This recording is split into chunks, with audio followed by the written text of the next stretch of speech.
The original worst generation. So personally, I don't even know what that is. This video is made by GrandLineReview.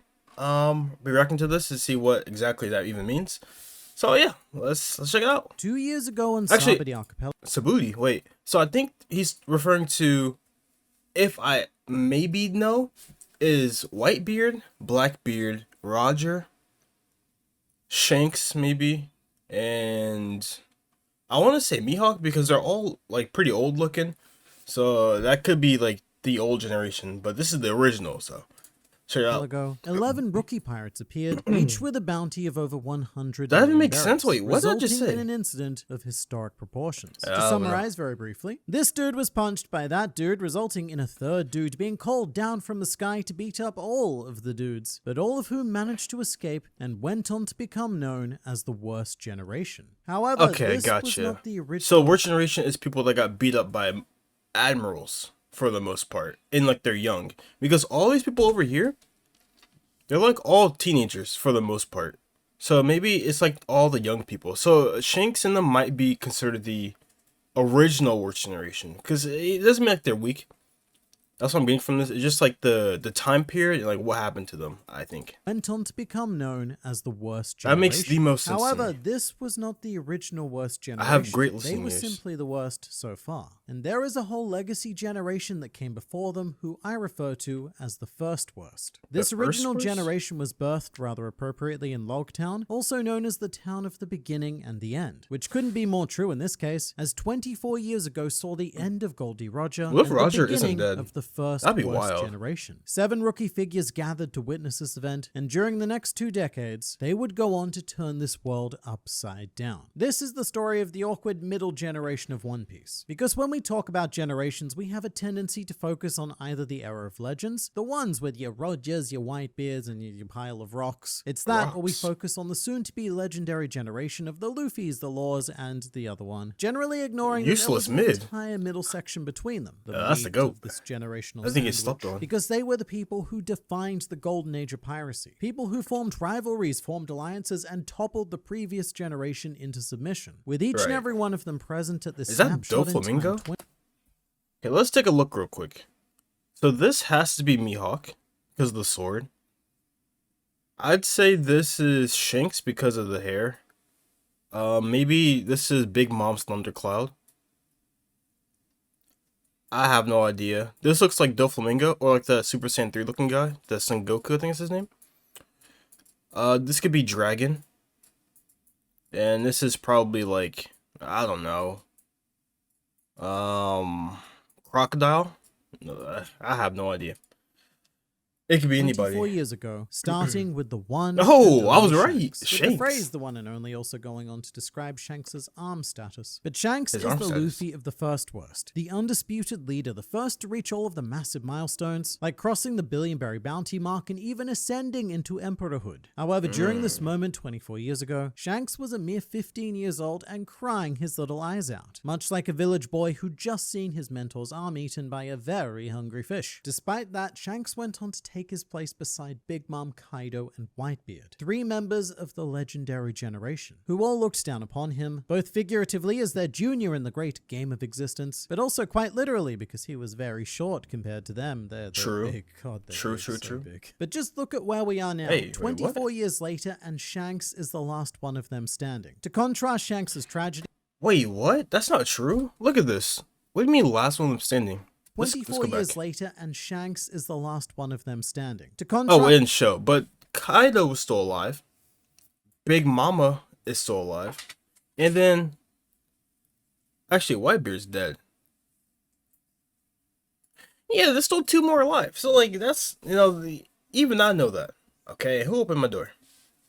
Oh, it's my dog. Okay, cool. Shanks's tragedy, another young boy was absolutely I'ma close it beaming real when quick. Roger was executed. A Oh, young Doflamingo. incarnation of the viciously flamboyant Don Quixote Doflamingo, who was a mere 17 years old, which is actually the same age as Luffy was when I'm he listening. became a member of the true worst generation. And this was long before Doflamingo occupied Dressrosa, killed Rocinante, or did Ooh. anything of any real relevance other Boy than band. shoot his father in the head. However, he What? would go on to become Why one did of he the do most that? powerful pirates in the world. Not necessarily through Bro, that's your strength dad. having and fighting fight battling. Why is but nothing, more like, so delayed? through That's weird. networking. This is how you network. Doflamingo's bounty may be a mere fraction of Shanks's eventual 4 billion, but his influence was equitable. Doflamingo had complete command of the global underworld and also managed to trap the collective nutsack of the world nobles into a vice, managing to blackmail and control the world government itself. And what he was lacking for in power was made up for with power, because Doflamingo had Kaido backing him, essentially giving our pink bird man the strength of an emperor, the political power of the world government, and the nefarious options of the underworld. To this day, I don't think there has ever been a more singular influential pirate. Not even an emperor was able to pull the strings of the world in the same way that Doflamingo did. And I see what he did there. See that, chat? I mean, oh my god, I said it like I'm live. So, he said pull with strings. And you know, his double fruit, they use strings. Or he uses strings. I don't know why I even said that. I apologize. And I love that he was smiling when the first I'll was talk formed, about. because in Roger's death, what Doflamingo saw was opportunity. In this moment, he saw the future instability of the world and decided that he would take full advantage of it. He's a pretty bad dude, and that's why he's given the designation of the worst. And I would actually equate Doflamingo to a more successful Capone Gang beige, a ruthless businessman determined to dominate the world. But ruthless domination isn't exactly a characteristic within the first worst. Our third member was 19 years old when Roger was executed. His name was, and still is, Dracule Mihawk, who appears here pre-facial hair, and evidently, eventually, decided to turn his sideburns into front burns, thus discovering the wonder of the moustache. Mihawk is a great example of first worst rivalry, specifically with Shanks. These two rookie pirates continuously pushed each other to get stronger and stronger and eventually sit at the very tippy top of the planet. As the world's greatest swordsman, the argument can be made that Mihawk is actually the most successful member of the first worst, being one of the very few characters in the entire series who has achieved their goal, and who has spent modern day One Piece perpetually bored by the lack of endgame content in his life. He also went on— My man needs DLC in his life, because he's like, hey, nobody's strong enough to mess with me. That's why I use his little pocket knife. A little AirPod knife. You see me, boy? You know, I can't put my big boy out because you're not tough enough to deal with it. So, you know. I feel you. The second most valuable member of the first That's worst, like LeBron with a disgustingly high bounty waiting for 3.59 competition. billion berries. And interestingly, at the execution, Mihawk isn't crying like Shanks, nor is he laughing maniacally like Doflamingo. Instead, Mihawk is making a completely neutral expression, as if he's at an art gallery and he knows that the work in front of him has some sort of meaning, but you know, he just doesn't quite get it. So he continues to stare aimlessly and question his life's choices of visiting the gallery. I do that all the time. It's Mihawk okay. knew that Roger's execution was an important cultural moment, but he'd still rather be home right now and read about it later. Mihawk also remains one of the few members of this generation who has yet to be toppled and torn from his first worst pedestal, although we do have a certain Zoro rabidly salivating to do just that. We also have quite a few members who have received the blunt and heavy end of this generation's stick and been repeatedly bludgeoned in the skull with it. Our prime example being one Sir Crocodile, who was 22 years old, and unlike all of our other first worst members so far— I'm going to say this for the third time, or the second time. I don't know how many times I said this. Crocodile is not Luffy's mom. That makes 0 sense. Listen, it's okay to, you know, to theorize, but at least make it make sense. No, not get his body changed by that imp. Alright? That did not happen. Alright? Just let it go. Luffy's mom probably died during pregnancy. That is most likely what happened. He is the only one whose face we don't get to see at all during the execution, which is a key factor in fueling the idea that Crocodile was once a woman, but we don't need to go there in this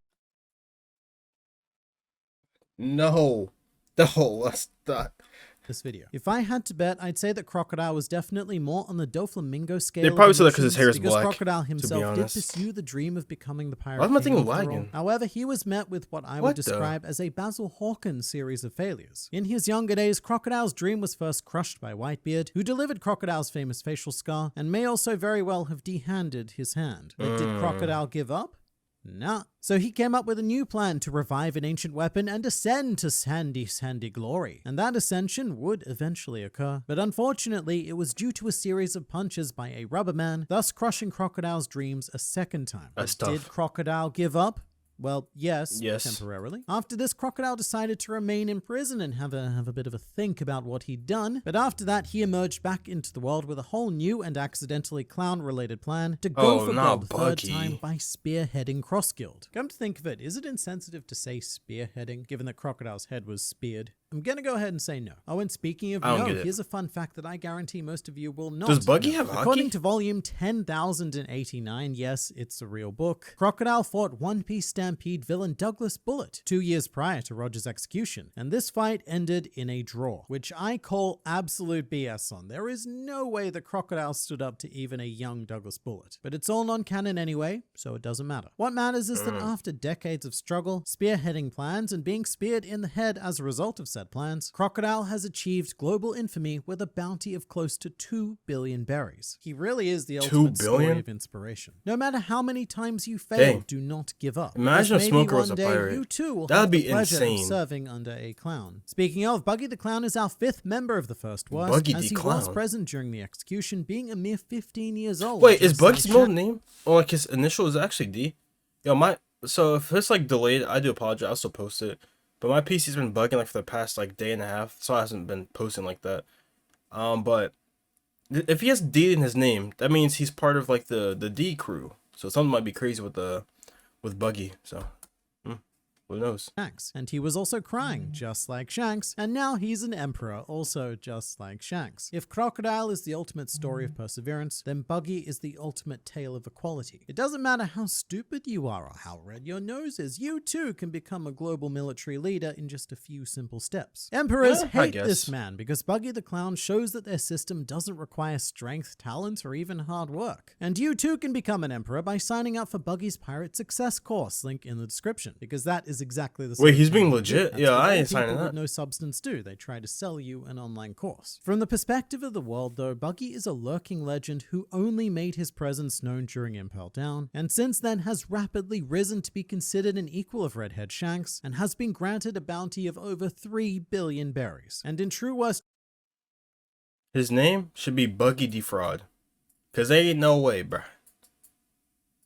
There is just no way. Generation style, he has now made an alliance with 2 of his fellow First Worsts. And yeah, arguments can be made about whether or not Buggy actually deserves his success or his place in this group, but they're all wrong because the answer is simply yes. To a clown of a different sort, our 6th and penultimate First Worst is Gecko Moria, who was a sprightly 26 at the time of Logtown and was also featuring smiling maniacally, seeing an opportunity in the commencement of the Golden Age of piracy. Unlike Doflamingo, however, Moria failed to capitalize on said opportunity, and actually it's quite sad. Because barely a year after the Golden Age of piracy began is when Gecko Moria fought Kaido on Wano, where his entire crew were murdered, and all Moria took away from his experience as a souvenir was rather appropriately a corpse. Moria's pursuit of his dream was so unfortunately fleeting, and I think that this is what would have happened if the Straw Hats decided to go into the New World instead of training for 2 years. Moria is ultimately the least accomplished member of the First Worst, but even then he did become a warlord, so that is something, and strangely enough he does have one very unique title, which is that he is the only character in all of One Piece to have captained 2 separate pirate crews, the Gecko Pirates and the Thriller Bark Pirates. However, that's only because his entire first crew were killed, so it's not really a badge of honor. With that said, Moria is a very persistent creature and remains active to this very day. Even though he's serving under a member of the True Worst generation, there is still time and opportunity for Gecko Moria to show why he is considered to be one of the original worst. He is not finished by any means, and neither are we because we still have one very important member. This man is not a pirate, but as far as the world government is concerned, he's even worse. His name is Monkey D. Dragon, and he was present for both the execution of Goldie Roger, as well as the intended execution of his son, Monkey D. Luffy, at the exact same place. Dragon was 31 years old at the time, thus making him the elder of the First Worst. And it is interesting that Dragon showed up at all, given that the world of piracy doesn't really concern him. However, if a Dragon Rock's connection is ever made, then I can certainly see him rocking up to pay respects and/or pay his vitriol like Super to Roger. Saiyan 4. But the thing is, you don't need to be a pirate to be considered one of the worst. Diaz Drake proves that as a member of Sword, even if he was masquerading as a pirate. Doesn't matter. The thing is that Dragon is officially recognized as the world's worst criminal, thus making him the best of the worst because he is dubbed the worst of the worst, and when you're one of the worst means the best. Also, did you know that Dragon's voice actor recorded a spoken word song called Kakume no Senkusha? I hope not, because it's pretty bad. Dragon's voice is not suited for music in any way, way, shape, or form. And this may be controversial, but I legitimately think it may be the worst song ever recorded by a One Piece voice actor. And I'm including Damara Black's We Were in that as well. But look, having the worst song is also very fitting for Dragon's worst title. And even though we're not aware of Dragon's bounty yet, the entirety of the first worst have a combined bounty total of at least 13,452,000,000 berries. So that's they're currently a lot worth of money. more than the entire True Worst generation. But most shockingly, all 7 members are still active. Whether they've risen to the top or simply kept afloat in the great backwash of existence, this whole generation is ready and actively going to participate in the eventual climax of One Piece. Alright, that was a flawless video. I'm lagging, I can see. It's delayed. But anyways, that's that. Let me guys know who do you think the strongest out of these 7 people are. I think Buggy, because like who gonna hit him? You can't hit him. So that's that, and I'll catch you guys next one. See ya.